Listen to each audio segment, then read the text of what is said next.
Hello everyone. Today we are going to discuss about uh, what is heel pain. You might have experienced some time in your life कि एड़ी का दर्द जिसको बोलते हैं heel pain. And often people have no clue. हमें पता नहीं होता है कि क्या हुआ है और किस तरह से उसका इलाज करना चाहिए, क्यों हुआ है, and what had happened and why it has happened and what are the effective remedies available for that. क्या हमारे पास क्या चीजें अवेलेबल हैं कि मैं इनसे ठीक कर पाऊँ अपने आप को। तो इन सब चीजों के बारे में आज बात करेंगे। What are the causes, risk factors and what are the available remedies we have. So, what could be the cause of heel pain when we talk about कि इसके heel pain के कारण क्या-क्या हो सकते हैं? तो जो मोस्ट कॉमन सोर्स है heel pain का, the most common source of heel pain is the plantar fascia. एक जो थिक लिगामेंट होता है, हम जो हमारी हील बोन जो होती है उसको हमारे टो के बेस के पास अटैच होती है।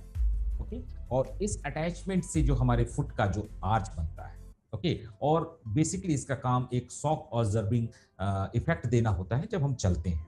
सो it acts like shock absorber, natural shock absorber when we walk, when we run and day to day activities. Okay, जब ये ओवर यूज होता है, जब रिपीटेटिव उसके ऊपर लोड आती है, या फिर ये प्लांटर फेसिया जब टाइट हो जाती है, this could result in condition called planter fasciitis. इस टाइटनेस की वजह से या बहुत ज्यादा ओवर यूज की वजह से जो फेशिया होती है उसमें एक सूजन, एक इन्फ्लेमेशन सी आ जाती है और वहां के सारे टिश्यूज जो हैं वो स्वॉलन हो जाते हैं, and that is start causing pain in wheel in bottom of foot. जब हम पैर रखते हैं, कई बार सुबह उठते हैं तो ऐसे लगता है जैसे पैर ही रखा नहीं जा रहा है। ओके, तो that is the planter fasciitis.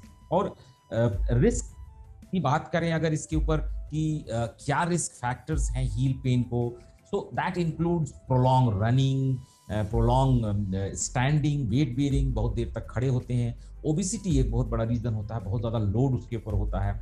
And certain occupations which required prolong standing, जैसे पुलिसमैन हैं, एंड उस पर से भी अगर ओवरवेट हो गए तो उनको और ज़्यादा रिस्क है प्लांटर फेसाइटिस डेवलप होने की। सो saying that, what are the risk factor? It includes prolonged running, standing, obesity, and certain occupations which required prolonged standing and walking. So ये सारी जो रिस्क फैक्टर्स हैं ये डे टू डे लाइफ में होते हैं हमारे। और ऑफ कोर्स जो फुटवेयर है, एक फुटवेयर का भी रोल बहुत इंपॉर्टेंट होता है, and is a risk factor we can take it, कि अगर ठीक से फुटवेयर नहीं है और फिट अप्रोप्रिएट फुटवेयर हम यूज नहीं कर रहे हैं तो भी हम अपने प्लांटर फेसिया को ओवर यूज करते हैं और उससे भी प्लांटर फेसाइटिस हो सकता है।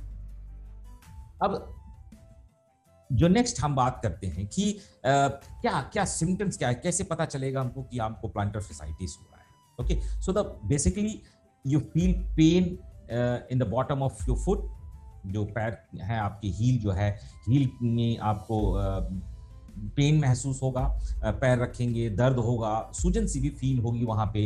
एंड पर्टिकुलरली जब वेट बेरिंग, जब आप चलेंगे या सीढ़ियाँ चढ़ेंगे या डे टू डे एक्टिविटी के लिए मूव अराउंड होंगे, तब उस टाइम पे आपके हील में जो है वो पेन होगा। और ये पेन जो है एक पर्टिकुलरली साफ शूटिंग टाइप का पेन होता है, जैसे आप कुछ टीस सी, जिसको हिंदी में बोलते हैं जनरल भाषा में टीस सी उठनी बोलते हैं, उस तरह का दर्द कुछ होता है जब आप सुबह सुबह उठते हैं और पहला पैर रखते हैं सुबह उठ के, तो पैर रखा नहीं जाता, ऐसे लगता है जैसे कि कोई चीज चुभ सी गई है उसमें, या फिर बहुत देर बैठे हों एंड उसके बाद जब आप उठते हैं, यानी रेस्ट के बाद जब आप अपना पैर रखते हैं तो ऐसे लगता है जैसे कोई कांटे से उसमें चुभ गए हैं। इस तरह के साफ शूटिंग टाइप का पेन होता है। So if you have such problem, इस तरह की कोई complaints if you have, then it could be plantar fasciitis and you must look for a remedy। जो सेल्फ ट्रीटमेंट्स हैं उससे आप देख सकते हैं, ट्राई कर सकते हैं, and if you don't get relief then definitely you need an professional sessions with physiotherapist and get rid of this inflammatory reaction which is happening around your heel। हमने सिम्टम की बात कर ली, अब हमारे पास क्या सॉल्यूशंस हैं जो इससे हम बच सकें, इसकी भी बात करनी चाहिए। सो what preventive strategy do we have available, जिससे कि हम इससे बच भी सकते हैं और अगर है थोड़ी बहुत प्रॉब्लम हो भी गई है तो उससे हम निजात पाएं।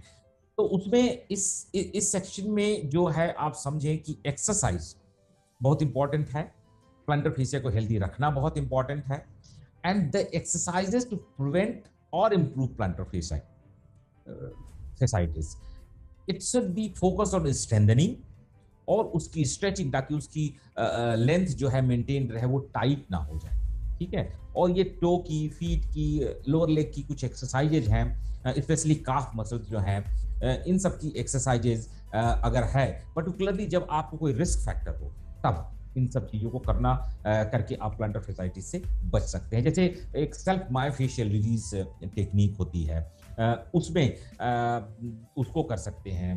काफ की एक्सरसाइजेज हो सकती हैं, टॉवल की से करने वाली एक्सरसाइजेज, तो एक टेक्निक बोलते हैं कंट्रास्ट बाथ। अगर आपको सिम्टम्स आ रहे हैं तो आप कंट्रास्ट बाथ भी यूज कर सकते हैं। मैंने बताया जो सेल्फ मायोफेशियल रिलीज टेक्निक है, उसमें एक्चुअली टू डू दिस हम करते क्या है, हम एक मोबिलिटी बॉल जो मार्केट में अवेलेबल होता है, जिसको टेनिस बॉल भी ले सकते हैं आप इसके लिए, उस बॉल को अपने पैर के नीचे रख के, आर्च के ऊपर जो फुट आर्च बन रही है उसके ऊपर रख के स्लोली आगे पीछे रोल बैक करना है, जिससे कि प्लांटर फेसिया की एक मसाजिंग और स्ट्रेचिंग हो। एक से 2 मिनट तक अगर इसको आप रेगुलरली करें, पर्टिकुलरली जब आपको कोई फील होता है कि आपने ज़्यादा चला है या रन करके आए हैं उस टाइम पे, और पेनफुल एरिया अगर है आपको सिम्टम्स, तो पेनफुल एरिया के ऊपर थोड़ा अगर आप इसको करते हैं, और मतलब 10-15 सेकेंड जितना भी आप टॉलरेट कर पाए, अगर आपको पेन है तो 2-3 बार दिन में इसको रिपीट कर सकते हैं, जिससे कि जो फेसिया है उसमें स्ट्रेचिंग आएगी। नेक्स्ट जो रेमेडी है वो स्टैंडिंग काफ स्ट्रेच, ठीक है। इसको करने के लिए आपको खड़ा होना है और लेग को स्ट्रेच करना है आपके बॉडी के पीछे, जैसा कि आप पिक्चर में देख पा रहे हैं, वीडियो में देख पा रहे हैं। The leg should be straight जितना हो सकता है, और समटाइम्स शुरू में आपको पेन होगा तो हम पीछे ले जाएं पैर को, और धीरे धीरे उसको आप हील को पैर को पीछे बढ़ा सकते हैं। इसको करने के लिए लेग को पीछे ले जाएं और लेग को स्ट्रेट रखते हुए अपने हील को ग्राउंड से टच करने की कोशिश करें, यानी आपका पंजा भी टच है और आपका हील भी टच है, जिससे आपको काफ के पीछे एक मसल्स के पीछे एक खिंचाव सा महसूस होगा। और इसके बाद आप धीरे से आगे की तरफ झुक भी सकते हैं टू इंक्रीज द स्ट्रेचिंग, उसमें स्ट्रेचिंग इफेक्ट और इंक्रीज होगा। और अगर अपना वेट जो है आगे 4 फुट पे जब प्लेस करेंगे और धीरे धीरे, और हील को फ्लोर से पीछे की तरह से धीरे धीरे खिसकाते जाएंगे, जिससे स्ट्रेचिंग इफेक्ट बढ़ता जाएगा। और इस पोजीशन में आके आपको 20-30 सेकेंड तक होल्ड करके रखिए, होल्ड फॉर 20 to 30 सेकेंड, और 3-4 बार जो है इसको कीजिए। सो इससे काफ मसल्स की स्ट्रेचिंग होगी। नेक्स्ट जो चीज है जो आपके लिए है वो है towel स्क्रंचिंग। To begin this type of exercise, you have to be seated on the chair, ठीक है।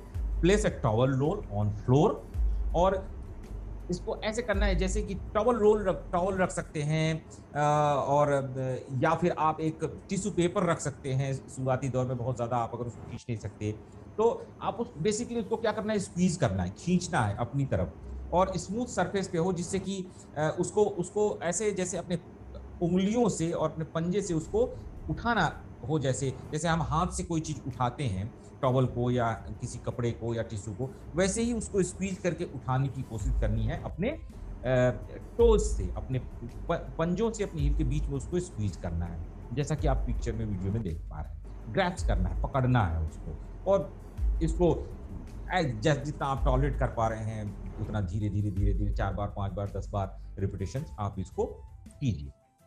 जो नेक्स्ट इंपॉर्टेंट चीज है वो मैं बात कर रहा था कंट्रास्ट बात की। जैसे अगर आपको सिम्टम आ गए हैं, जैसे थोड़ी बहुत शुरुआती दौर में आपको हील में दर्द आ रहा है, एंड फॉर होम रेमेडीज अगर बात करें तो कंट्रास्ट बात, इसके लिए आपको 2 कंटेनर टब लेने पड़ेंगे, इतने बड़े हो वो कि उसमें आप अपना पैर आसानी से रख सकें, ठीक है। और इसमें करना आपको क्या है कि एक 110 डिग्री फ़ारेनहाइट तक। ऐसा कहा जाता है कि 98 टू 100 जो एविडेंसेस हैं, वो कहते हैं 98 से 110 डिग्री ऑफ फ़ारेनहाइट टेम्परेचर जो है, उस टेम्परेचर का गर्म पानी एक कंटेनर में और दूसरे वाले कंटेनर में आपको ठंडा पानी रखना है।